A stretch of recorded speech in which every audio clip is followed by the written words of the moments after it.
예수님은 제자들에게 너희는 세상의 소금이다. 너희는 세상의 빛이다고 말씀하십니다. 세상의 소금이 되어라. 세상의 소금이 될 것이다. 세상의 빛이 되어라. 세상의 빛이 될 것이다고 말씀하지 않고 너희는 세상의 소금이다. 세상의 빛이다고 확정적으로 말씀하신 것입니다. 오늘 함께 읽은 고린도 후서 5장 17절에서 바울 사도도 이렇게 말합니다. 누구든지 그리스도 안에 있으면 새로운 피조물이라. 이전 것은 지나갔으니 보라 새 것이 되었도다. 그렇게 바울 사도도 확정적으로 말합니다. 새 것이 될 것이다. 새 것이 되어야 한다가 아니라 새 것이 되었도다. 이렇게 확정적으로 말하고 있습니다. 예수를 그리스도로 고백하고 내 삶의 주인으로 모시면 그 이전과는 확연히 다른 존재가 된다는 말씀입니다.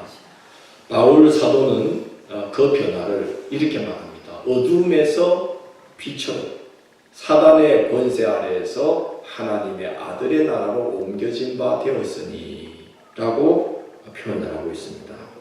그리스도를 구주로 모실 때에 오늘 성가대의 고백처럼 예수를 우리의 왕으로 모실 때 우리 안에서 그런 변화가 일어난다는 거죠. 그래서 우리는 이미 새 것이 된 것입니다. 우리는 이미 세상의 소금이 된 것입니다. 이미 우리는 세상의 빛이 된 것입니다. 왜냐하면 우리 안에서 왕으로 역사하시는 예수께서 우리를 그렇게 만들어 주신 것입니다. 우리가 그리스도를 모실 때 우리 안에서 일어나는 그런 영적인 변화를 우리가 사실 일일이 다 인식할 수는 없지만 우리 영혼에 그런 결정적이고 너무나 중요한 변화가 분명히 일어난다는 것을 성경은 여러 가지로 증거하고 있습니다. 그리스도인이 되는 순간 우리 영혼에서 일어나는 그런 근원적인 변화는 차치하고서라도 우리는 그리스도인이 되는 순간 새 이름을 갖게 되죠. 교인, 성도, 그리스도인이라는 이름으로 불려지게 됩니다. 우리는 누군가 우리를 부르는 것이 그 이름이 상당한 구속력을 갖고 있다는 걸 우리는 경험합니다. 몇 년 전에 아내와 함께 건강검진을 하러 갔어요. 우리 감리교단은 특히 우리 진주지방은 2년에 한 번씩 목사와 부부를 이렇게 건강검진을 시켜주는데 병원에 갔는데 접수하는 그 아가씨가 저를 탁 보더니 어머니랑 같이 오셨죠? 그래요. 그래서 부부 건강검진인데 어머니는 집에 계신데 그러고 머릿속으로 생각하고 있는데 느닷없이 저보고 아버님 생년월일요? 이러는 거예요. 아니 나보고 아버님이라는 거예요. 상당히 적응이 안 됐습니다. 아니 아버님이라니. 그런데 그 말을 이제 가서 몇 번 듣다 보니까 이제는 아버님 그러면 네 그러고 뿔떡 일어나고 마치 아버님인 것처럼 말하고 행동합니다. 누군가 우리를 그렇게 부른다는 게 구속력을 갖는 것 같아요. 제가 목사 안수 받을 때 참 이상한 기분이 들었습니다. 하루 전날 저는 분명히 달라진 게 아무것도 없어요. 근데 저를 안수하시는 보좌 목사님들이 머리에 손을 쭉 얹고 우리가 성부와 성자와 성령의 이름으로 이제 이 사람이 목사가 된 것을 성부와 성자와 성령의 이름으로 선언한다. 그런데 막 이 마음으로부터 막 하늘에 신령한 은혜가 쫙 임하면서 큰 변화의 감동의 물결이 마음에서 일어났으면 참 좋겠는데 전혀 그런 게 없는데 막 식을 준비하느라고 피곤할 뿐이고 너가 막 머리 위에 손이 몇 개 올라오니까 무겁고 그랬어요. 전혀 어떤 성령이 비둘기가 하늘에서 내려오거나 너는 내 사랑하는 아들이요 내 기뻐하는 자라 전혀 그런 말도 없었고 아무 변화가 없었어요. 그런데 근데 그날부터 사람들이 저를 목사라고 부르기 시작한 거예요. 목사. 근데 희한하게 그게 구속력을 갖는 거예요. 뭘 하다가도 아 내가 뭔데? 목사인데. 말을 하다가도 내가 목사인데. 이게 상당한 구속력을 갖는 거예요. 그래서 참 28 나이에 한 교회를 담임하기 시작한 그 철부지 청년이 어느 날 이렇게 목사가 되었습니다. 참 구속력을 갖는 것 같아요. 우리는 교인으로 그리스도인으로 성도로 부르심을 받았고 사람들이 우리를 그렇게 부릅니다. 그 부르심과 그 부름에 그에 걸맞는 기대가 있고 또 그 일에 합당한 모습이 있고 그래서 우리는 그 부름에 반응하면서 우리는 이렇게 그리스도인으로 살고 있는 겁니다. 지금 보십시오. 다들 천사 같은 모습으로 예배를 드리고 있지 않습니까? 지난 주일에 했던 모든 것을 싹 이렇게 우리는 시치미를 딱 떼고 막 흠함을 했던 거 시치미 딱 떼고 찬양을 하고 왜 그렇습니까? 예배자로 부름을 받았기 때문입니다. 그래서 우리는 그 이름의 구속력을 갖고 이렇게 우리가 여전한 죄인임에도 불구하고 우리 예배자가 되었습니다. 놀라운 거죠. 우리 같은 죄인이 예배자가 되었습니다. 얼마나 놀랍습니까? 사람이 우리를 그 이름으로 불러도 구속력을 갖는데 하나님께서 우리를 성도로 그리스도인으로 불러주셨다면 그 부르심이 얼마나 강한 구속력을 갖겠습니까? 그 부르심에는 하나님의 아들, 딸들이 되는 권세가 부여됩니다. 영접하는 자, 곧 그 이름을 믿는 자들에게는 하나님의 자녀가 되는 권세를 주셨으니 그렇습니다. 하나님께서 예수님께서 성령께서 우리 안에서 역사하시는 것도 그분들 자체도 너무 놀라운 분들이지만 이제 그분들이 우리를 불러주실 때 놀라운 구속력을 갖게 되는 거죠. 여러분은 교인입니다. 여러분은 그리스도인입니다. 우리는 성도입니다. 여러분은 하나님의 아들이요 딸들입니다. 여러분은 이미 세상의 소금입니다. 우리는 이미 세상의 빛입니다. 예수께서 우리를 그렇게 부르셨습니다. 그래서 우리는 이미 그렇게 된 것입니다. 될 것이다가 아니라 된 것입니다. 예수님을 구원의 주님으로 내 안에 모시게 되면 내 안에 계신 예수님이 확연하게 모습을 드러내게 되어 있습니다. 우리가 예수님을 주인 삼고 있음이 나타나게 되는 것입니다. 그렇기 때문에 예수님을 구주로 영접한 그리스도인은 세상의 소금과 빛이 되지 않을 수가 없는 것이죠. 너무나 당연한 결과인 것입니다. 속에 있는 것을 감출 수가 없어요. 우리 안에 계신 예수님이 감추어질 수가 없습니다. 예수님을 주인으로 모시고 주님과 동행하고자 하면 내 안에 주인으로 계신 예수님이 우리로 하여금 소금의 역할을 하게 하시는 것입니다. 소금은 그 짠 성분으로 인해서 썩는 것을 막아주는 방부제 역할을 합니다. 소금은 그 짠맛으로 인해서 음식의 풍미를 더해줍니다. 요즘처럼 냉동기술이 발달하지 않았던 시대에 음식의 부패를 막아주는 결정적인 역할을 했던 것이 소금입니다. 세상 사람들이 교회에 거는 기대가 그런 역할 아닐까요? 소금, 썩지 않게 하는, 풍미를 더해주는 것. 에스겔 22장 30절 31절을 보면 하나님께서 이런 말씀을 하십니다. 이 땅을 위하여 성을 쌓으며 성 무너진 데를 막아서서 나로 하여금 멸하지 못하게 할 사람을 내가 그 가운데서 찾다가 찾지 못하였으므로 내가 내가 내 분노를 그들 위해 쏟으며 그랬어요. 하나님께서 사람을 찾는데 어떻게든 성읍이 세워지도록 애쓰는 자, 그리고 그 중에 어느 한 부분이 무너진 데가 있다면 그 무너진 데를 막아서서 무너지지 않도록 힘쓰는 자, 세우고자 애쓰는 자를 하나님이 찾고 있는데, 그런 자를 찾지 못해서 내가 내 분노를 너희 위해 쏟을 수밖에 없다고 에스겔 시대에 하나님이 그렇게 말씀을 하신 것입니다. 세상이 교회에 거는 기대는 그런 거라고 생각합니다. 이 땅을 하나님의 나라로 세우는 교회, 그리고 이 땅의 어느 무너진 부분들, 무너진 데를 막아서서 하나님의 심판을 피할 수 있도록 최후의 보루가 되는 교회.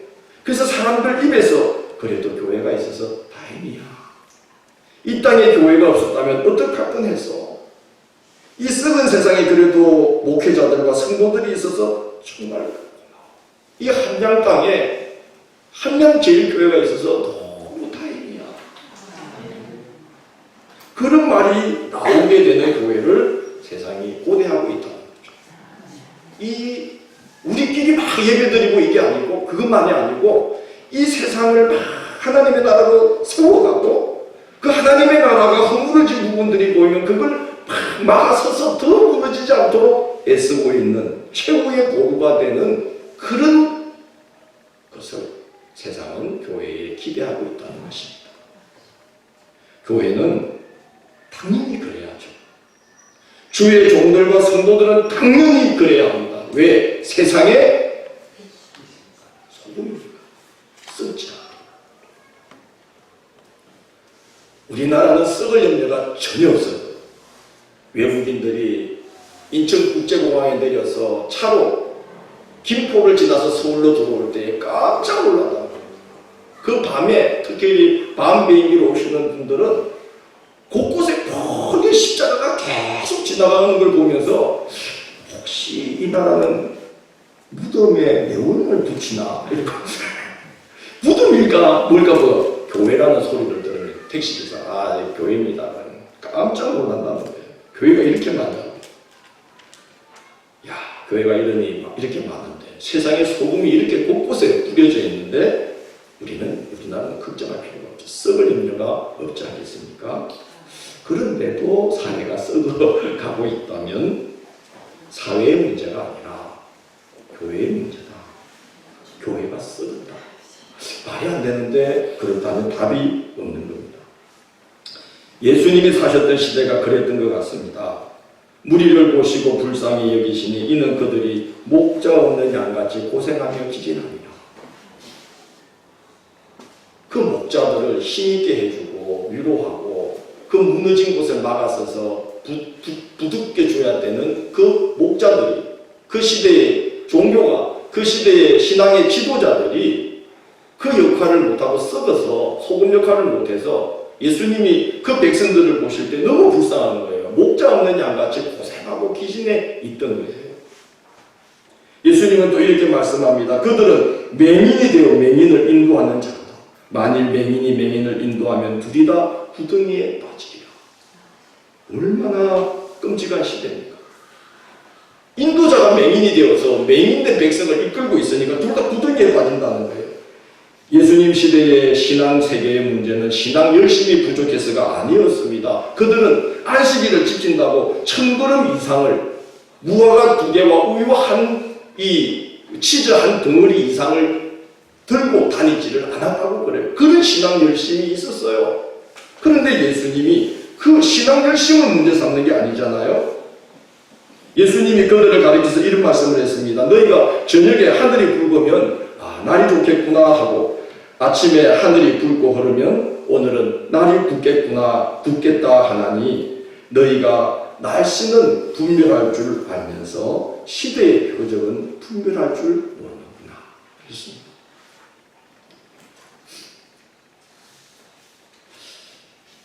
그들은 시대를 분별하는 눈을 잃었어요. 그래서 당시의 신앙세계가 어떤 모습으로 세상에 기여해야 되는지를 모르고 잘못된 길로 백성들을 이끌어가고 있었던 맹인된 인도자였던 것입니다.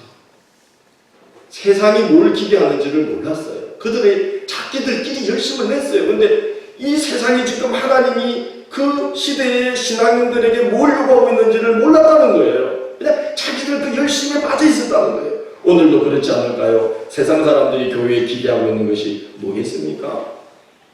열심히 있는 신앙일까요? 그건 우리에게 필요한 것이고 하나님이 우리에게 기대하고 있는 것입니다. 너무나 중요한 것이죠. 신앙 열심이. 그러나 세상 사람들이 우리에게 기대하는 것은 신앙 열심만은 아닐 것입니다. 세상이 교회에 바라고 있는 1순위가 여러분은 뭘까요? 여러분 한번 생각해보세요. 세상 사람들이 여러분은 교회에 기대하는 바가 있잖아요. 세상 사람들은 이 교회, 이 땅의 교회에 뭘 기대할 것 같습니까? 한번 말씀해 보시죠. 뭐 신앙 열심 아닙니다. 교회가 막 커지는 것도 아니었습니다. 그 통계를 보니까 교회는 자기들이 주장하는 가치관을 실천해주면 좋겠다. 그게 1순위였어요. 두 번째, 교회가 현실과 너무 동떨어져 있다. 세 번째, 신뢰할 만한 곳이 되지 못한다. 네 번째, 세상과 교류하는 데 실패하고 있는 것 같다. 신앙을 갖고 있지 않은 분들도요, 세상의 것으로는 채워질 수 없는 결핍을 느끼고 살아갑니다. 그리고 그 결핍을 체험받고자 하는 갈망이 늘 마음에 있는데 세상은 교회에 그런 걸 기대하는 거죠. 근데 교회는 그렇지 못하고 있다는 겁니다. 상당수의 교회들이요, 삶을 다루기보다는 교회의 목표, 교회의 성장과 교회의 존속, 교인 훈련 이런 데 열심을 내다 보니까 비기독교인들이 교회에 발을 들여놓는다고 해도 교회에 공감하기가 너무 어려운 교회가 되어버렸다는 겁니다. 우리는 교회가 그런 상황에 처해 있음을 자각해야 합니다. 세상이 교회에 뭘 기대하고 있는지를 자각하고 변화를 시도하지 않으면 세상에 소금이 되지 못합니다. 소금은 고사하고 앞으로 존립 자체가 어려운 시대가 올 것입니다. 지금 미국에서 매년 3,000개의 교회가 문을 닫고 있다고 합니다. 예, 오늘도 우리 성도님들은 안 놀릴 거라고. 3,000개의 교회가 문을 닫고 있어요. 교인이 아니어도 미국에 가면 한 번쯤 들려본다는 교회가 로버트 슐러 목사님이 세운 크리스탈 교회입니다. 웅장하고 환경이 너무 공원이 조성되어 있고 갖가지 레포트 시설을 그 안에 살 수 있는 그런 맹모드 교회를 다 지어놔서 그냥 관광도 간답니다. 그곳에. 예, 그런데 그 교회가 2012년도에 문을 닫았어요. 유지가 되지가 않아가지고 한 목사님 내외가 갔더니 예배를 드리는데 곧장 자기들을 비추면서 소개를 하더래요. 동양 분이 오늘 우리 예배에 참여했습니다. 무슨 말이냐 하면 그전에는 너무 많이 와서 뭐 이렇게 특별히 비출 필요도 없는데 눈에 확 띄었다는 거예요. 그 정도로 사람들이 확 줄어들었다가 결국은 2012년도에 문을 닫았습니다. 그런데 그런 상황에서도 생존하고 의미 있게 자리를 지키면서 잘하고 있는 교회들이 있다는 거죠. 그들에게는 세 가지 공통점이 있다고 합니다. 첫째, 교회를 끝까지 지키는 핵심 멤버들이 있다. 우리 교회는 조립하겠죠? 여러분들 있잖아요. 교회를 끝까지 지키는 핵심 멤버들이 있다. 그 말은 뭐냐면 교회가 내부적으로 신앙의 성숙과 영적 변화가 끊임없이 진행되고 있다는 겁니다. 그래서 영적 만족감 때문에 기존 성도들이 그 교회를 떠나지 않고 그 교회를 지키고 있다는 거예요. 영적 갱신이 계속 일어나고 있다는 거죠. 둘째는 교회가 지역과 소통하는 시도들을 끊임없이 지속하고 있다는 겁니다. 사회에 쓸모있는 교회가 되려는 노력을 계속하고 있다는 거죠. 교회가 사회와 동떨어진 곳이 아니라 친숙한 곳으로 지역 주민들에게 계속해서 인식되고 있다는 것입니다. 그래서 소통한다는 거죠. 셋째, 예배와 교육과 선교에 교회의 힘을 집중시키고 있다고 합니다. 이 말은 다음 세대들이 세워지는 교회고 그 세대들을 둔 자녀들, 부모들의 공감을 얻고 있다는 것이고 교회가 세상을 복되게 하는 곳이 되고 또 자신이 교회를 통해서 그런 일이 쓰임받기를 바라는 신실한 사람들이 그 교회의 일꾼으로 계속 자리 잡고 있다는 것입니다. 그래서 예배, 교육, 선교, 세상을 향한 선교에 관심을 두는 교회에 신실한 사람들. 그래도 내가 신앙생활 한다면 저런 교회에서 하고 싶다. 이런 신실한 마음을 가진 사람들이 그 교회에 와서 자리를 잡게 된다는 거죠. 큰 예배당을 지어놓고도 휘청거리는 교회들이 미국에 속출하고 있는 중에도 이런 작은 교회들이 작아도 짱짱하게 교회로 존속하고 있는 교회들이 여전히 있다고 하는 것입니다. 함양에 한 교회 있어요. 여러분이 함양 저희 때 딱 그려질 줄 알았는데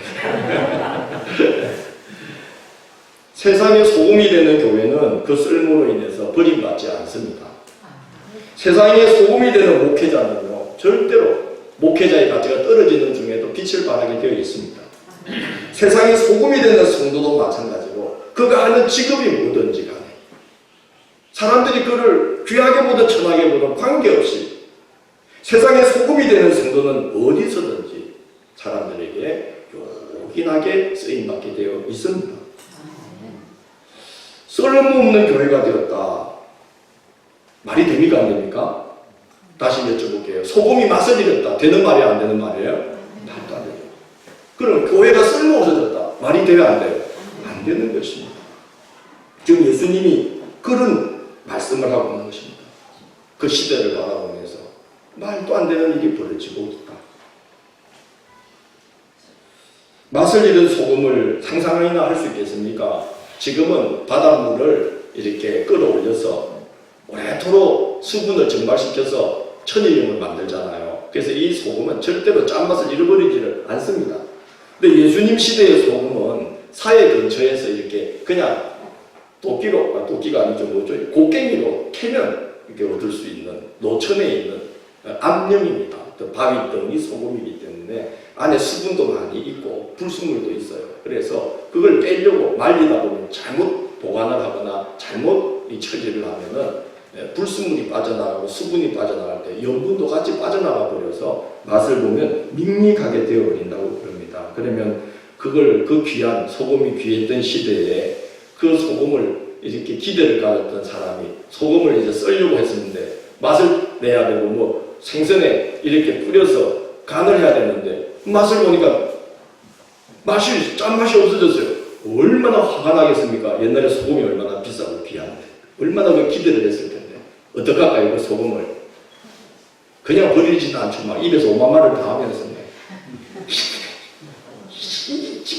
이러면서 그냥 잡아가지고 밖에 팍 던지죠. 왜 던지냐면은 그때는 아스팔트가 안 깔렸으니까 길에다 뿌리면 사람들이 다니다가 그 암염을 밟으면 길이 딱딱해지는 거예요. 에이 그냥 저거라도 써라 그러고는 그냥 뿌리는 거예요. 그러면 사람들이 지나가면서 밟아요.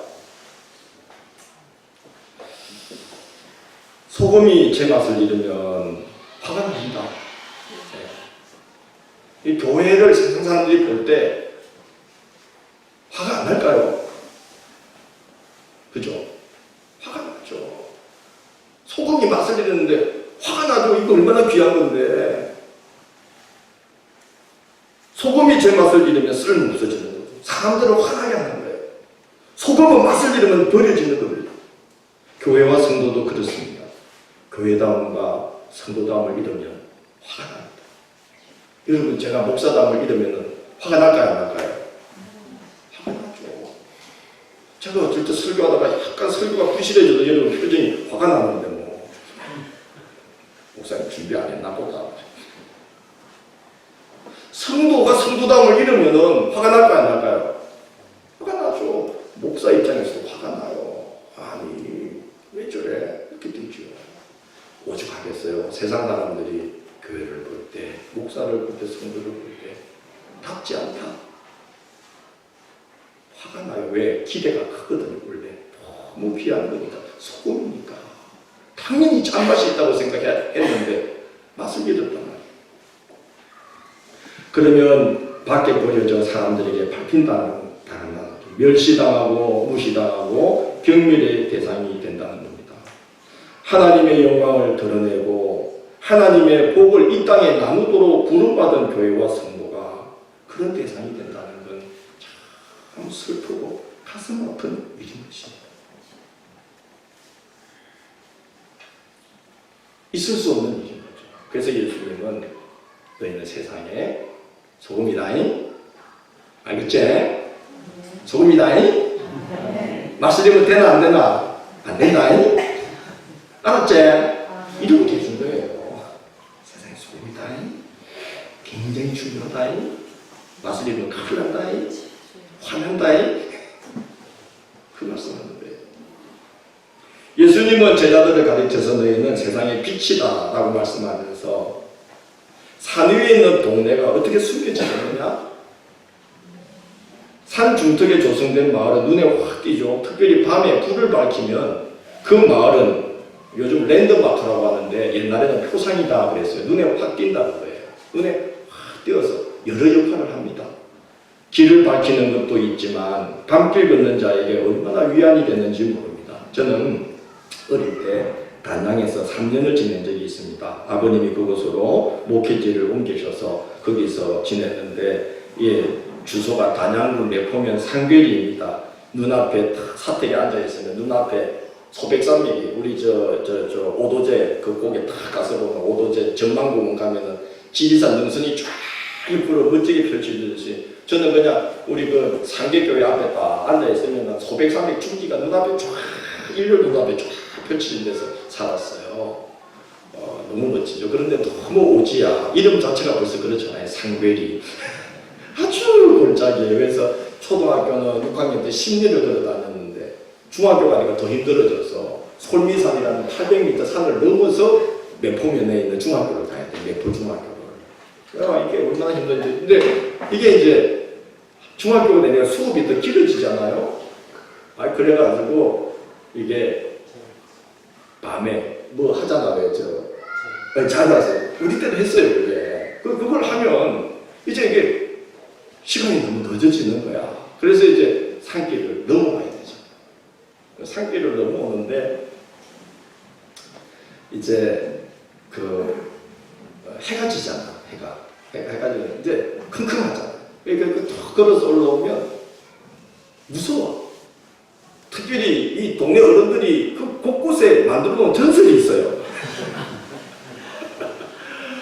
그게만 생각나는데 그래도 이게 건너올 때는 올라올 수 있어. 왜냐하면 고개를 돌리면 면소재지에 뭐가 있어요?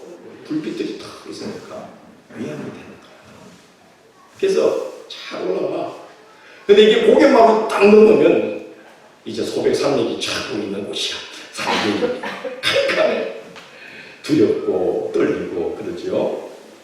그때 제가 어릴 때 불빛이 꼭 길을 비춰서가 아니라 불빛 자체가 위안이 되는구나 느꼈습니다. 여러분 이 땅의 교회는 그런 곳이 되어야겠죠.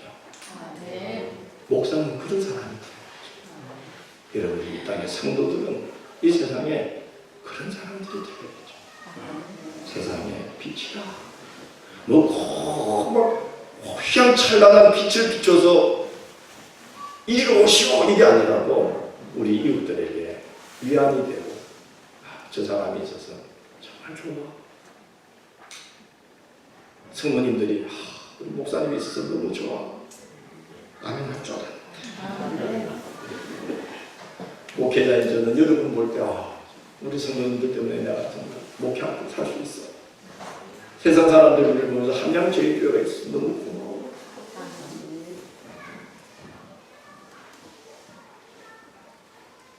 얼마나 좋을까. 그죠?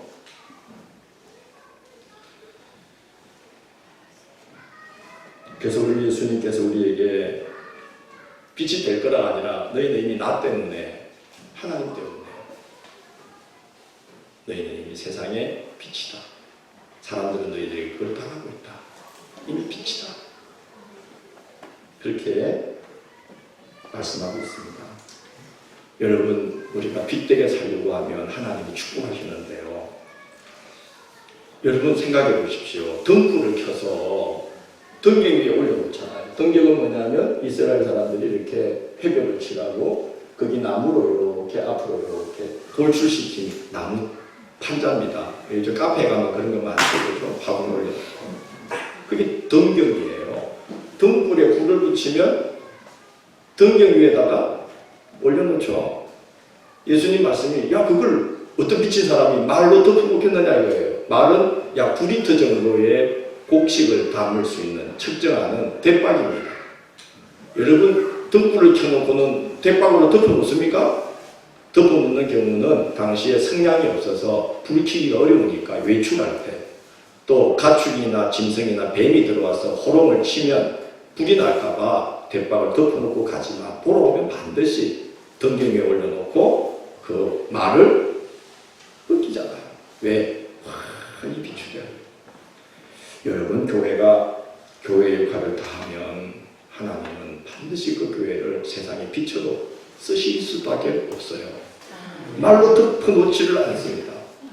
그런 교회, 그런 성도, 그런 목회자 빛되게 하나님이 그렇게 된 자체가 이미 빛입니다. 빛입니다. 뭐 큰 빛이 아니면 어떻습니까? 바람만 비춰도 철비길을 가잖아요. 맞습니까? 바람만 비춰줘도 철비길 가요. 그래서 주의 말씀은 내 발의 등이요 내 길의 빛입니다. 그래서 먼 미래의 위안이 될 뿐만 아니라 그 말씀으로 내 바람만 이렇게 비춰도 인생길을 잘 걸어갈 수 있는 주의 말씀은 내 발의 등이요 내 길의 빛입니다. 그랬거든요. 우리가 그렇게 살아가면서 선한 행실로 살아가면 우리는 세상의 소금과 빛의 역할을 다하게 되고 하나님이 영광을 받으신다는 거죠. 특별히 기억해야 될 것은 너희의 선한 행실로 너희 아버지께 영광을 돌리게 하라고 했습니다. 우리가 선한 행실을 그렇게 하면서 영광을 우리가 가로채려고 하면 안 되겠지요. 우리는 하나님 앞에 세워놓은 자아라는 작은 신들을 무너뜨려야 된다고 합니다. 우리가 하나님 영광 가로채는 그런 칭찬과 영광과 명성을 우리가 한 몸에 차지하려고 하는 건 이미 하나님 앞에 자기라는 우상을 세우는 거라는 거예요. 절대로 그래서는 안 된다. 그렇게 말씀합니다. 어제 음악회 끝나고 많은 분들이 가면서 저한테 너무 고생했다고 칭찬하시고 지방여성교회 회장님, 임원들 또 오셨던 감리사님 목사님 거기 도착해가지고 문자들을 보내시면서 목사님 너무 감사하다고 너무 행복했다고 천국 같았다고 애썼어요. 제가 애쓴 게 뭐가 있어요. 성도님들이 열심히 하신 거고 하나님께서 축복하신 거죠. 그날 비만 왔으면 다 끝나요. 하나님이 해주신 건데 또 내가 그거 보면서 으쓱하더라고. 그럼 우리가 뭔데 그러면 안 된다는 거예요. 하나님께 영광을 돌리도록 너희 마음에 하나님을 가로막도록 세워놓은 작은 신들을 꾸물어라. 하나님 은혜입니다. 그렇게 선한 일들로 할 바를 다하고도 하나님께 영광 돌리라. 그러면 세상의 소금과 빛으로 충분히 역할을 감당할 거다. 그렇게 말씀하고 있습니다.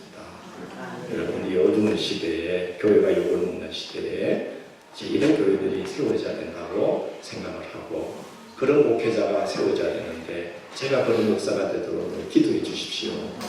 우리가 서로 소금과 빛되는 정말 용기나 정말 쓸모있고 그래서 함께 이 땅을 비출 수 있고 썩지 않게 만드는 성도들로 하나가 될 수 있도록 서로를 위해서 기도하면서 살아가는 우리 한명지의 그 식구들 되기를 주의 이름으로 고면합니다. 352장